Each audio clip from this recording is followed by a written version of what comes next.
Boa noite, igreja, paz do Senhor. Antes de começar, eu queria dizer que eu sou muito grata a vocês, porque uma das decisões mais difíceis e mais importantes da minha vida eu tomei sentada nessa cadeira. Com o abraço de vocês, com o amor que vocês têm por mim, queria estar agradecendo vocês hoje. Bom, eu vou pregar hoje sobre recomeço.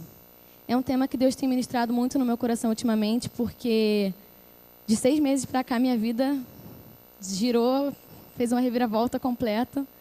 No início eu fiquei sem entender nada, mas hoje eu vejo que o recomeço faz parte do plano de Deus para a nossa vida. E eu creio que todos nós temos áreas em que recomeçar. E eu creio que Deus quer trabalhar isso essa noite conosco, amém? E eu olhando a Bíblia, tem um livro que me chama muito a atenção, que é o livro de Jó. Para mim não existe maior recomeço do que o de Jó. E eu quero que vocês abram comigo em Jó 1. Jó capítulo 1.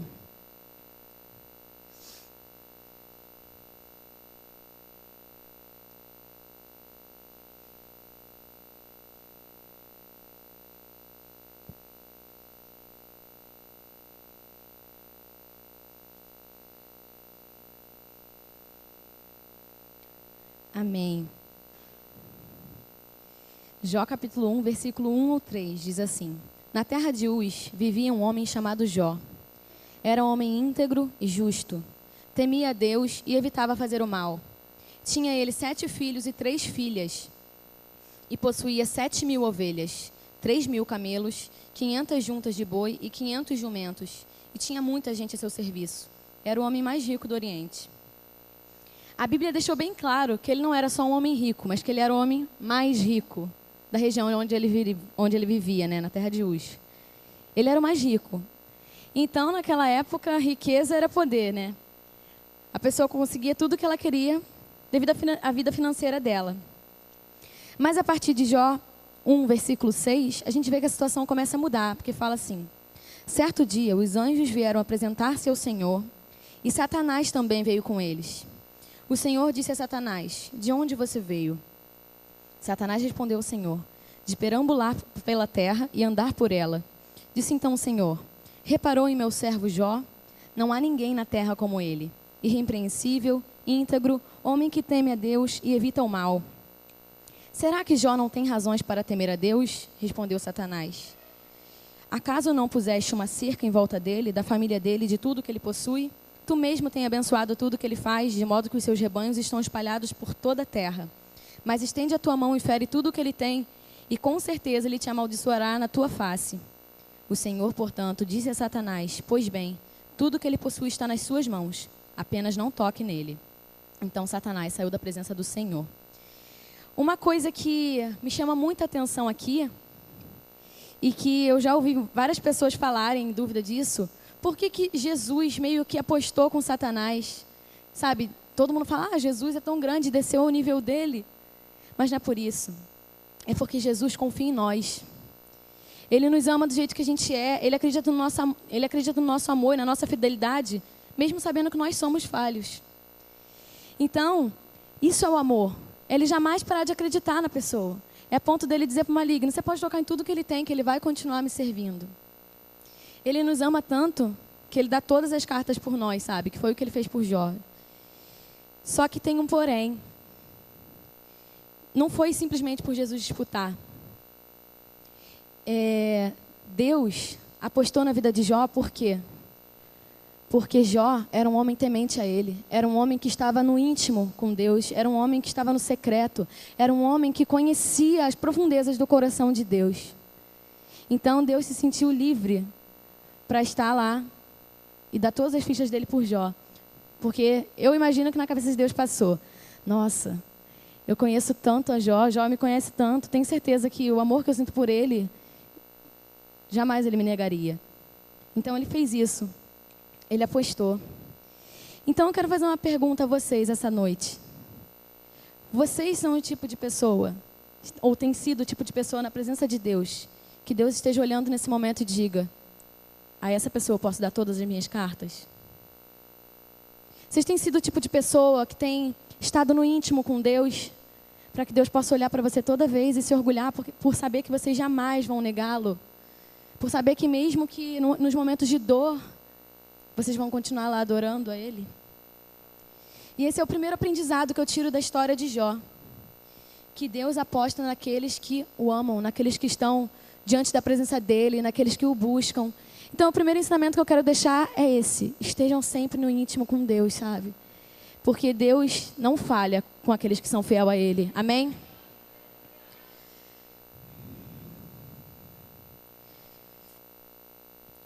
Em Jó 1,13, começa a história de toda a desgraça que aconteceu, né? Certo dia, quando os filhos e as filhas de Jó estavam num banquete, comendo e bebendo vinho na casa do irmão mais velho, um mensageiro veio dizer a Jó: os bois estavam arando e os jumentos estavam pastando por perto. Quando os sabeus os atacaram e os levaram embora. Mataram a espada os empregados e eu fui o único que escapou para lhe contar. Enquanto ele ainda estava falando, chegou outro mensageiro e disse: fogo de Deus caiu do céu e queimou totalmente as ovelhas e os empregados. Eu fui o único que escapou para lhe contar. Enquanto ele ainda estava falando, chegou outro mensageiro e disse: vieram caldeus em 3 bandos, atacaram os camelos e os levaram embora. Mataram a espada os empregados e eu fui o único que escapou para lhe contar. Enquanto ele ainda estava falando, chegou ainda outro mensageiro e disse: seus filhos e suas filhas estavam no banquete, comendo e bebendo vinho na casa do irmão mais velho, quando de repente um vento muito forte veio do deserto e atingiu os 4 cantos da casa, que desabou. Eles morreram e eu fui o único que escapou para lhe contar. Então, nesses 5 versículos, a gente vê que Jó, em menos de 10 minutos, perdeu tudo o que ele tinha. Não só os filhos, mas as propriedades, os bens, o gado. E perder filho, né? Ele tinha, acho que 6 ou 7 filhos, que eu li aqui, eram 7 filhos. Ele perdeu todos os filhos. Eu não posso nem imaginar qual foi a dor que Jó sentiu. Mas, através disso, eu também tiro um outro aprendizado. Que tudo passa pela permissão de Deus. Tudo tem a permissão de Deus. Até para o inimigo nos tocar, tem permissão de Deus. Amém? Então, nessa noite, eu quero deixar primeiramente esses 2 ensinamentos. A você estar no íntimo. E a você entender que tudo tem a permissão de Deus para a sua vida. Que nada acontece em vão, sabe? Às vezes, a gente passa por circunstâncias tão difíceis. E a gente fica, ai meu Deus, será que Deus deixou isso? Mas a gente tem que entender que toda dificuldade que a gente passa, amanhã ou depois, vai ser para um grande aprendizado, para um grande testemunho. Porque tudo é da permissão de Deus, amém? Então, em Jó 1:21, ele diz: saí nu do ventre da minha mãe, e nu partirei. O Senhor deu, o Senhor tomou. Bendito seja o nome do Senhor. Eu acho esse versículo incrível. Porque Jó não só está dando glória a Deus, após ter perdido tudo, mas ele está respeitando a vontade de Deus, mesmo sem entender. Jó está dizendo: Deus, eu não sei porque o Senhor tomou tudo. Eu não sei porque que eu estou perdendo tudo. Eu não sei porque meus filhos morreram, porque meu gado morreu. Mas bendito seja o seu nome. E eu acho que nós, na nossa vida, eu não sei se as pessoas já passaram por coisas parecidas com a de Jó aqui, mas eu acho bem difícil, né? Porque ele perdeu tudo. E às vezes em situações tão difíceis da nossa vida, a gente para questionar, a gente acha que Deus não está, sabe, sendo fiel a nós, não está respeitando as nossas limitações, Deus não está nos ouvindo, mas Deus sempre está lá, sabe? E ele vê, a Bíblia fala que os pensamentos de Deus são mais altos e os caminhos mais elevados. Então, quem somos nós para tentar entender a vontade de Deus, sabe? A gente tem que apenas, bendito seja o teu nome. O Senhor me deu, o Senhor pode tomar, é tudo teu. Eu vivo apenas para ti. Bendito seja o teu nome. Então, esse é o terceiro ensinamento que eu queria deixar. Terceiro, a gente está sempre respeitando a vontade de Deus para a nossa vida. Amém? E chegou um certo momento na vida de Jó, que até a esposa dele virou para ele e falou: você vai ficar passando por essa dor? Nega o teu Deus e morre. Ela falou isso para ele. E em Jó 19:25 ele diz: eu sei que o meu Redentor vive e que no fim se levantará sobre a terra. E depois que o meu corpo estiver destruído e sem carne, eu verei a Deus. Eu o verei com meus próprios olhos, eu mesmo e não outro. Como anseia no meu peito o coração. Ele, mesmo no momento, sabe, de dificuldade, o maior desejo dele era ver Deus. sabe? Na nossa vida, às vezes, quando a gente é traído por uma pessoa, a gente não quer mais olhar na cara dela, a gente não quer mais perdoar, a gente não quer, sabe, se reconciliar com aquela pessoa. Imagina, vamos personificar Deus nesse momento, para a gente entender a história de Jó. Se a gente soubesse que tudo que a gente perdeu foi por causa de uma certa aposta entre Deus e o diabo. Muitos aqui, eu, por exemplo, não sei o que eu faria, eu estou sendo bem sincera. Se eu perdesse tudo e eu olhasse, meu Deus, foi Deus que me deixou perder tudo.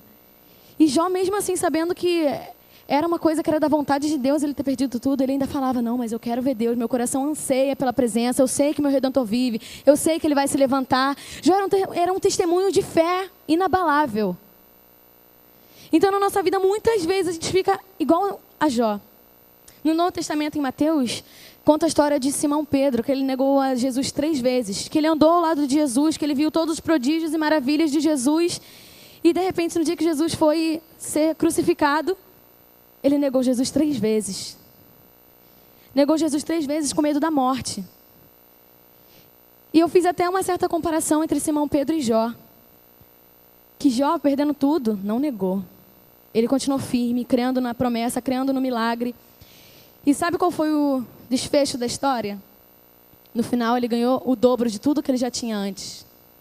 Deus honrou a vida dele. Então, na nossa vida, muitas vezes é assim, sabe? A gente não entende as coisas. E agora eu queria contar o meu testemunho de vida para vocês. Eu estou contando sobre Jó porque Jó é uma pessoa que me inspira. Bom, não sei nem por onde começar. Há mais ou menos uns 6 meses atrás, eu estava sem igreja, né? Não sei se vocês lembram. Lembra, pastora? Eu estava sem igreja e eu realmente não sabia o que fazer, porque eu nasci na igreja, sou filha de pastor, graças a Deus. Tive uma estrutura muito boa, sabe, para conhecer a palavra, para ter os ensinamentos de Deus. E eu estava sem igreja e isso estava me deixando muito aflita. Só que não era só isso. Além de eu estar sem igreja, eu não tinha nenhum amigo. Sempre tive problemas na escola, o meu professor pode confirmar. O Vitor lá atrás também. Sempre tive problemas na escola, nunca me dei bem com ninguém, não sei porquê. Não sei, juro para vocês que eu não sei porquê. Eu não tinha nenhum amigo. Eu estava sem igreja. Os meus pais não estavam num momento excelente do casamento. E eu estava num momento de adolescência, eu não conseguia me abrir com os meus pais. E eu estava num relacionamento de 2 anos e meio com um rapaz.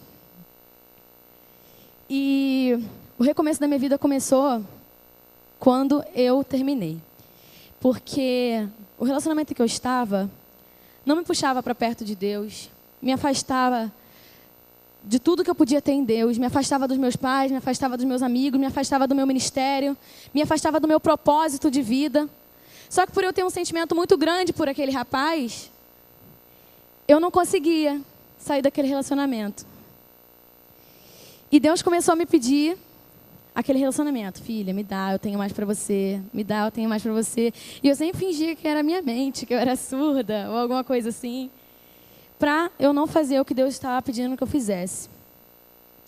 E até então, sem igreja, sem amigos, eu só tinha aquele rapaz no mundo, naquele momento da minha vida, né? Naquele meu mundo que eu estava vivendo. E, de repente, a única pessoa que eu tinha, que era ele, se mudou para São Paulo. Por escolha. A família dele ficou.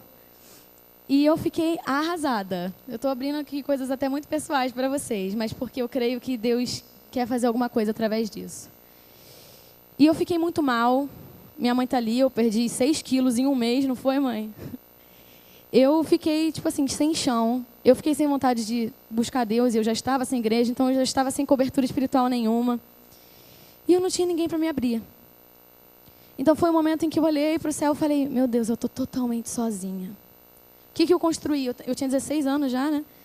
O que eu construí na minha vida? Nada. Não tinha nada. Estava sem igreja, não tinha pastor, não tinha líder. Meus pais e eu não nos dávamos bem. E foi o momento que Deus começou, filha, me dá esse relacionamento, me dá esse relacionamento, me dá esse relacionamento que eu tenho mais. E uma vez eu vim para cá, e aqui deram uma palavra sobre ser decidida e respeitar a vontade de Deus. Foi quando eu cheguei em casa, no dia seguinte, na verdade, eu ainda enrolei um pouquinho. No dia seguinte, eu peguei o telefone, eu liguei para ele e eu terminei o relacionamento por telefone. E foi incrível porque a minha vida, em uma semana, já estava diferente. Uma semana depois, a oportunidade de gravar o meu CD surgiu. Está aí hoje, graças a Deus, para a glória de Deus. 2 semanas depois, eu entrei para a igreja, que eu estou hoje, graças a Deus. A minha igreja será a nossa terra. E mais ou menos 1 mês depois, eu já estava cheio de amigos, amigos da igreja, amigos que me puxavam para perto de Deus. Meu relacionamento com meus pais foi totalmente restaurado, sabe? Nunca que eu e minha mãe nos dávamos bem. Se eu gostasse de verde, ela gostasse de amarelo, era uma briga horrível. Não dava, a gente não colava, né, mãe? E, de repente, um relacionamento com Deus também. Eu conheci um Deus que eu achava que eu conhecia, porque quando você nasce na igreja, você se acostuma a ter uma imagem de Deus, mas não quem Ele é de verdade. Eu demorei a entender que Deus também é meu pai, meu amigo. E foi o momento em que eu mais conhecia Deus, que eu mais tive experiências com Deus, que eu mais pude ver a grandeza dEle, que Ele não era só aquilo que eu pensava. E hoje, para a honra e glória de Deus, a minha vida foi totalmente transformada. Não é um testemunho muito impactante, porque normalmente as pessoas que vêm contar testemunho sempre fizeram alguma besteira muito grande, e eu nunca fiz nada do tipo. Mas o que eu estou querendo dizer para vocês é que se eu, que sou tão nova, tenho 17 anos, eu pude recomeçar e ter minha vida totalmente transformada, eu acho que vocês que estão passando por situações difíceis, por já serem adultos, já estarem casados, muitos aqui, muitas vezes Deus pede um recomeço nosso também, na área profissional, financeira, familiar, espiritual, ministerial, sentimental, tantas áreas em que a gente pode e precisa recomeçar. E foi essa mensagem que Deus tocou no meu coração para eu trazer para vocês hoje. Porque a gente se acomoda muito às vezes, a gente esquece que nós estamos no degrau 1, quando Deus tem mais 900 degraus para a gente subir. E eu tenho certeza que Deus tem mais para cada um de nós nessa noite. Tem uma palavra muito da Bíblia que eu gosto que diz que Deus vai nos dar uma semente sacudida, recalcada e transbordante. Eu gosto muito dessa passagem porque essa passagem está querendo dizer que Deus vai nos dar aquilo que a gente precisa para todas as áreas da nossa vida e ao mesmo tempo a gente vai ser próspero em tudo aquilo que a gente fizer. Só que a gente precisa realmente ter um encontro real com Deus, sabe? Ter um recomeço de verdade na nossa vida. E eu acho que é para isso que Deus me enviou aqui essa noite. Porque assim como o Jó, que passou por situações tão difíceis, eu que passei pelas minhas situações que para mim foram muito difíceis, eu creio que para cada um de vocês é um recomeço diferente em Deus. E o mais incrível do Evangelho, o mais incrível da presença de Deus, é que em Deus a gente sempre pode recomeçar. Em Deus nunca é tarde demais, em Deus todo dia é um dia de recomeço, é um dia de renovo, é um dia de conhecer mais a presença, é um dia de novas buscas, de novas escolhas. Basta a gente tomar uma decisão e um passo. Mas normalmente recomeçar é tão difícil, né? Eu ouvi uma vez uma pastora pregando que ela disse que para recomeçar é mais difícil do que começar, porque você tem que andar tudo que você já andou outra vez. Mas a recompensa no final é muito boa. E eu sei disso porque eu e a minha família fomos a prova do recomeço de Deus. A gente teve tudo totalmente transformado. E muitas vezes que eu vim aqui cantar, eu vim aqui brigada com os meus pais quase separando. Eu vinha para cá adorar mesmo assim, porque eu tinha noção do meu senso de propósito, eu tinha noção do que para que eu nasci. Mas eu ainda não conhecia Deus. E eu creio que para cada um de vocês essa noite tem um recomeço muito especial. E para quem está com a vida totalmente boa, deixa eu dizer uma coisa para vocês. Em Deus sempre há mais. Não tem como a gente estar sentado, salvo e satisfeito. A gente tem que levantar, não pode estar sentado, tem que estar de pé, buscando mais. Porque a salvação é individual. Eu não posso salvar você, e você não pode me salvar. Mas a gente pode ajudar a carregar os fardos uma das outras para a gente conseguir chegar no alvo final, que é o prêmio da soberana vocação em Cristo Jesus. Amém? Então, nessa noite, eu queria que... Pode colocar. Eu queria que vocês estivessem refletindo na canção que vai tocar agora, de olhos fechados, que é uma canção que fala sobre recomeço. E que Deus me deu essa canção quando eu estava no momento mais difícil da minha vida, mesmo tão jovem. E eu creio que Deus quer fazer grandes coisas através de cada um aqui nessa noite, amém?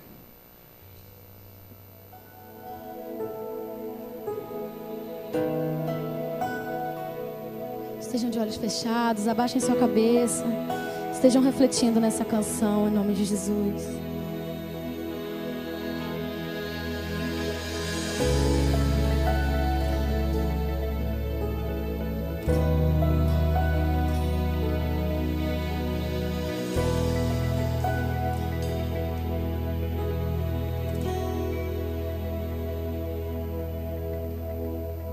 Foi um tempo de tanta dor, os meus sonhos foram cancelados.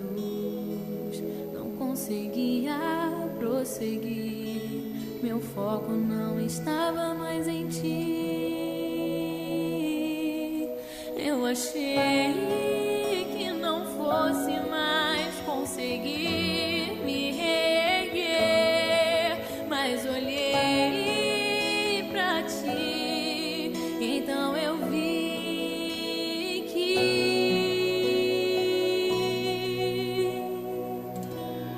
tu és um lugar pra recomeçar, pra recomeçar. Tu és a razão.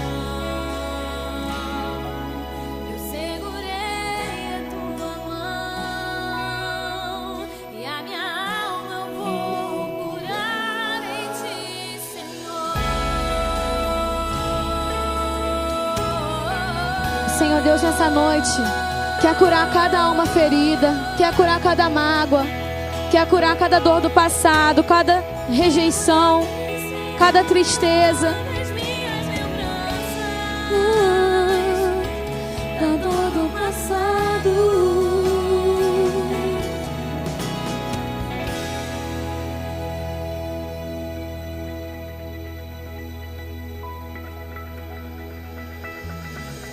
Foi um tempo de tanta dor, os meus sonhos foram cancelados.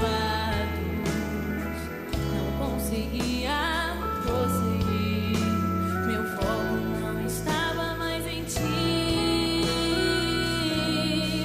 Eu achei que não fosse mais conseguir me reerguer, mas olhei pra ti, então eu vi que tu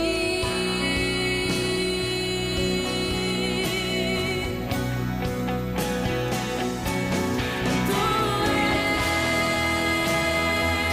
um lugar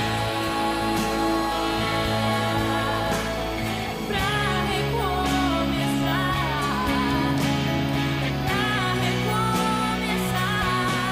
tu Tem alguém aqui nessa noite que queira recomeçar em alguma área da sua vida? Desde profissional até ministerial, sentimental, seja qual for a área. Tem alguém aqui nessa noite que quer recomeçar? Levante sua mão.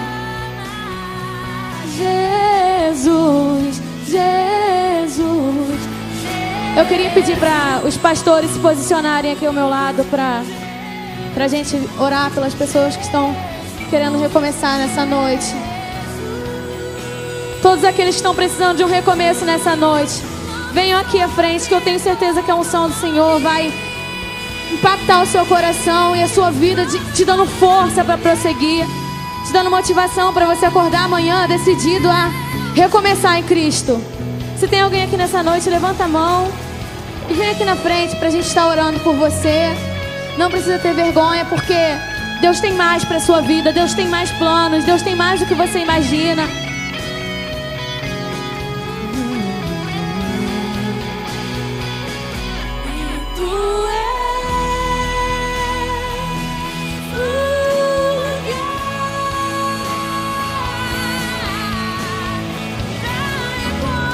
Amém, glória a Deus. Tem mais alguém aqui essa noite? O Espírito Santo tem me tocado, dizendo que tem mais alguém aqui. Ele não abre mão de você, querido. Não perca esse momento. Não perca o momento de estar recomeçando em Cristo. E a minha alma clama.